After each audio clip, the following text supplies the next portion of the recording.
घोड़ा तैयार किए बिना हमारे सामने लाने का साहस कैसे किया तुमने?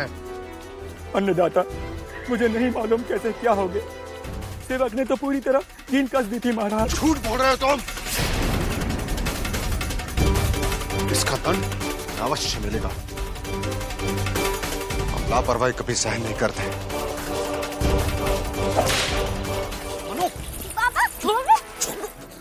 पापा, वो बेचारा बिना किसी कारण मारा जा रहा है। चुप बैठो। पापा, पापा लेकिन चलो पापा, चल वो चल चुप। उसने कोई अपराध किया होगा, तू क्यों इतनी विचलित हो रही है? पापा, उसने कुछ नहीं किया। मैंने घोड़े की जीन खोली थी। क्या तूने खोली थी? हाँ बाबा, मुझे ये बात बता देनी चाहिए, अन्यथा वो उसे इसी तरह मार खाता रहेगा। क्षमा कीजिएगा महाराज। महाराज क्षमा कीजिएगा। महाराज, ये साइस अपना बहुत ही पुराना वफादार सेवक रहा है। ये ऐसी जघन्य लापरवाही नहीं कर सकता है महाराज।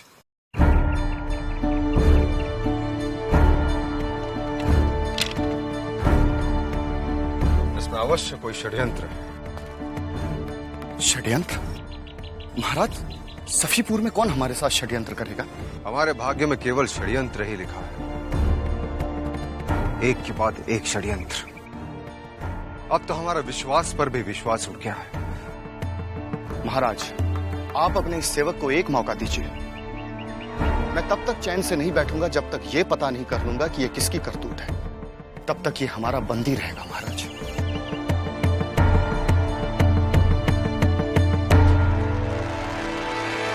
हे देवा, अरे ऐसा क्यों किया तूने?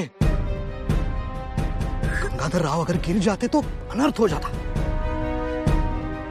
तुम्हें पता नहीं हमारे श्रीमंत सरकार और गंगाधर राव के बीच कितने मतभेद हैं। कहीं उन्हें पता चल गया तो हम कहीं के नहीं रहेंगे।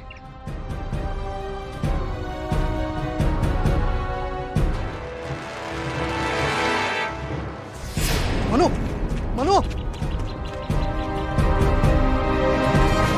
हम अच्छी तरह जानते हैं कि गंगाधर राव हमारे सामने आने से बचने का प्रयास क्यों कर रहे हैं। आजोबा, आजोबा, हमें क्षमा कर दो।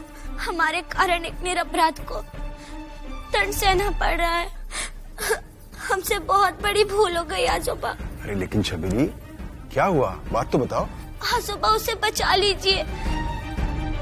अरे लेकिन किसे बचा लूं? कुछ बताएगी भी? आजोबा, वो बलि देने के कारण मैं झांसी नरेश को पाठ पढ़ाना चाहती थी। बलि? हाँ आजोबा।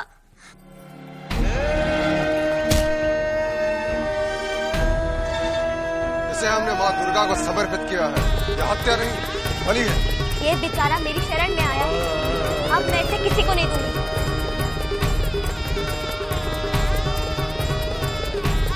हमें झांसी नरेश को पाठ पढ़ाना है।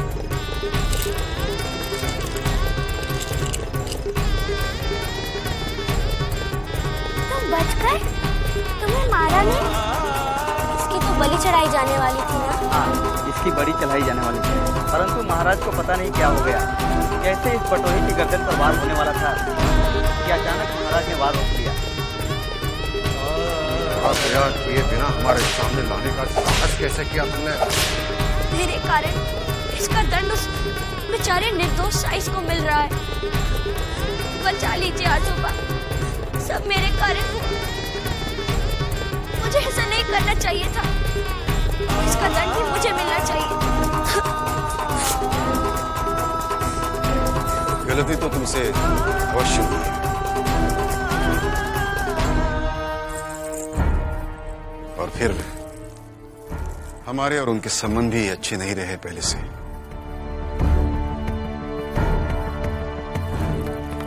खैर, स्थिति को संभालना ही होगा।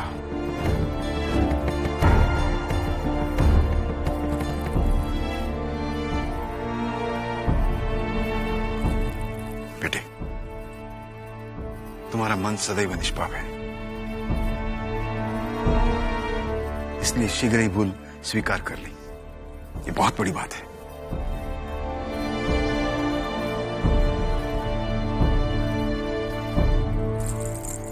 सखाराम जी। तुम तो अच्छी तरह से परिचित हो गंगाधर राव और हमारे संबंध के बारे में। शीघ्र जाओ और स्थिति संभालो, ना गंगाधर राव के अहम को ठेस पहुंचे और ना ही हमारे आत्मसम्मान को। जी श्रीमंत सरकार।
जी कहें, कैसे आने का कष्ट किया? ये सेवक श्री महाराज की सेवा में एक विनती लेकर उपस्थित हुआ है। बताइए। प्रातःकाल जो कुछ भी हुआ वो एक नटखट बालिका के नटखटपन के अलावा और कुछ नहीं था। लेकिन इससे हमारे महाराज को चोट भी लग सकती थी। उस बालिका का यह आशा नहीं था महाराज, और इसीलिए श्रीमंत पेशवा महाराज हृदय से क्षमा प्रार्थी है। श्रीमंत बाजीराव पेशवा को क्षमा मांगने की कोई आवश्यकता नहीं है। हम लोग सदैव उनकी दृष्टि में हीन ही रहे हैं। नहीं महाराज, ऐसा मत कहें। हमारे पेशवा महाराज के हृदय में तो आपके लिए अपार प्रेम है, और वास्तव में वो उस नटखट बालिका से भी बहुत स्नेह करते हैं। क्या नाम है उस नटखट बालिका का? हमारे पेशवा महाराज उसे छबीली कहकर पुकारते हैं।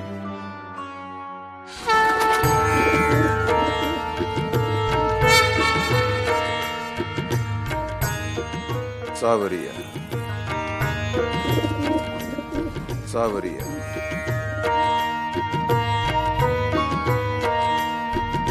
हम उनकी छबीली से मिलना पसंद करेंगे। जैसी महाराज की आज्ञा।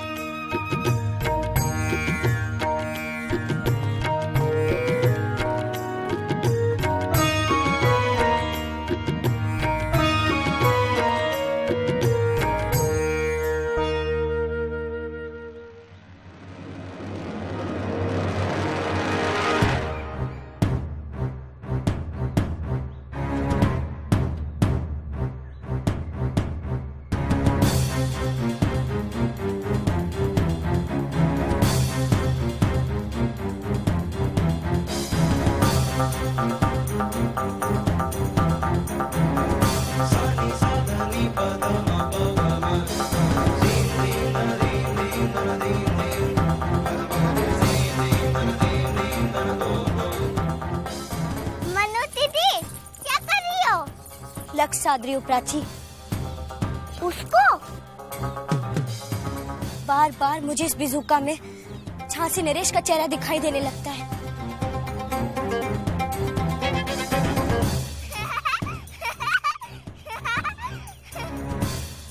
बिजुका में अवश्य उनका भूत होगा।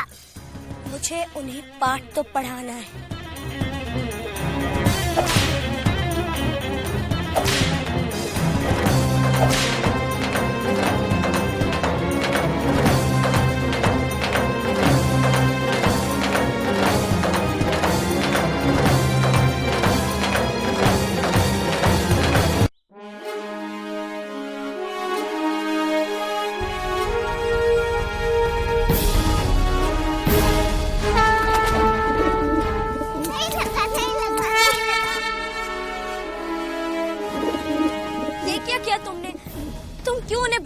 आ गए।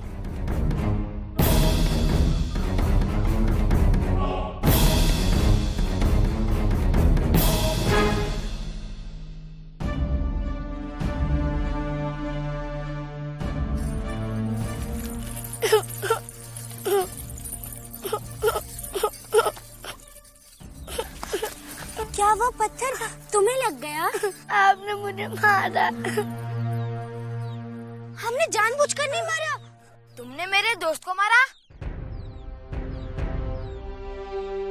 जानती नहीं, हम लड़के वाले। हमने इस पर लक्ष्य नहीं साधा था। छोड़ो भैया, बच्ची है। और वैसे भी गुलेल चलाना लड़कियों का काम नहीं है। जो काम लड़के कर सकते हैं वो हम लड़कियां भी कर सकती हैं। अच्छा, तो लड़कियां सब कर सकती है? हाँ, क्यों नहीं कर सकती? हाँ, तो ठीक है। आज शाम को हम कबड्डी खेल रहे हैं। हमसे जीत कर तो दिखाओ।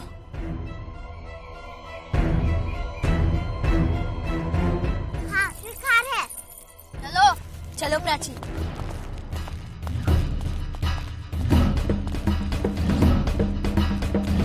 अब देखना, मजा आएगा। हम ये कबड्डी कीचड़ में खेलेंगे और इनकी शक्ल देखने लायक होगी।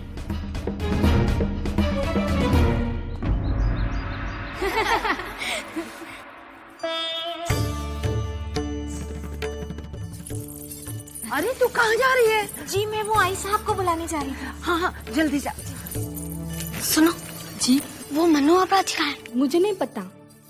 अब तो गए। अरे ये मनु प्राची कहाँ है? वो आजी सर, मैंने उन्हें वेणी बनाने के लिए भेज दिया। लो बन चुकी वेणी। इन्हें तो फूल मिल जाए तो ही बहुत है।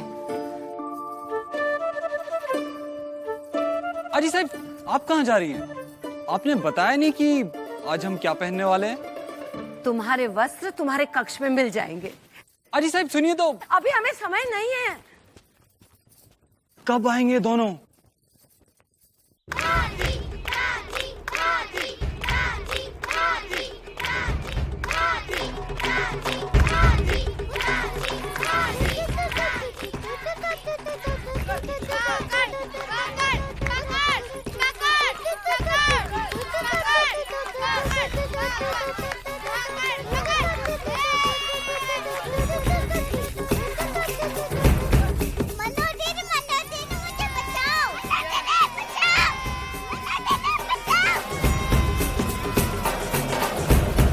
जाओ बाहर, जाकर खड़ी हो जाओ। मन्नू दीदी, छोड़ना मत उसे। प्राची तुम बाहर जाओ। अब तो सिर्फ तुम दोनों ही बचे हो। मैं आ रहा हूँ।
तु तु तु तु तु तु तु तु तु